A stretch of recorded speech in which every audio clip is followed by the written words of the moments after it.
Mesdames et messieurs, bonjour et bienvenue à l'atelier carrosserie de Dieppe. Regardez, je suis dans le laboratoire de peinture. Pourquoi? Parce que dans la vidéo précédente, je vous avais montré quelque chose qui se préparait. Tout ça, ça va aller dans la zone de peinture, dans le laboratoire de peinture. Se prépare quelque chose, mais on vous en dit pas plus. On va vous montrer la fois prochaine. Ce quelque chose, il est juste là. Je vous montre ça tout de suite.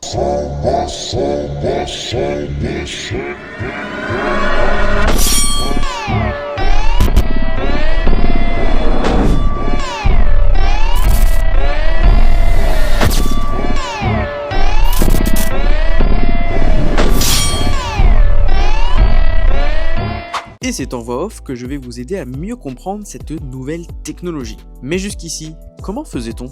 Oui, parce que jusqu'à maintenant, pour faire une teinte de carrosserie, on vous l'a déjà montré dans une précédente vidéo, mais c'est à l'aide d'un spectro, donc c'est un appareil avec un laser qu'on vient poser sur un élément de carrosserie et qui va nous donner le code de teinte exact.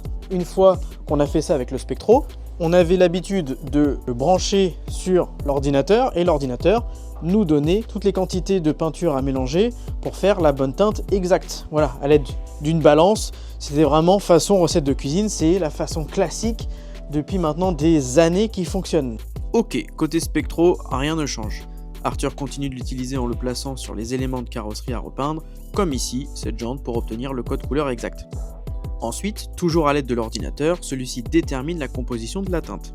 Il suffit simplement de positionner le pot entre les lasers pour le mélange final dans le sas du bas. C'est un peu comme attendre son café à la machine, mais avec un bras autonome. Regardez.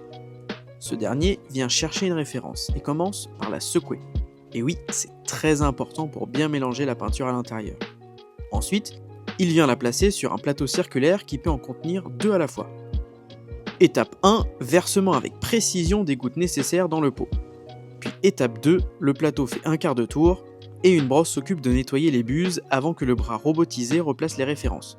Gain de temps pour Arthur, qui peut avancer sur autre chose, et gain de précision, puisque la machine est 4 fois plus précise que ses mains d'argent. A noter qu'il existe différentes sortes de références, des petites, des moyennes, des grandes. Cela n'est pas un hasard, certaines références étant moins utilisées, il est préférable de les conserver dans de petits contenants pour que la peinture ne sèche pas. D'ailleurs, le réassort est disposé sur une étagère juste à côté où Arthur a simplement qu'à les remplacer au fur et à mesure, le tout suivi sur l'ordinateur avec un contrôle des quantités en direct. Mais ce n'est pas aussi complexe que le cerveau de cette machine qui possède sans doute une carte graphique RTX 2080 Ti. Non, je déconne, j'y connais rien, moi je joue sur GameCube. En tout cas, vous l'aurez sans doute remarqué, mais la machine possède des codes couleurs. Rouge, la machine est en maintenance ou hors service. Verte, elle est prête à l'emploi. Jaune, elle travaille, il ne faut surtout pas la toucher, malheureux. Enfin bleu, le programme est terminé et Arthur peut récupérer son pot et le mélanger avec une spatule parce que ça n'est pas encore automatisé. Enfin, bientôt. Bref. Vous avez vu le film iRobot ?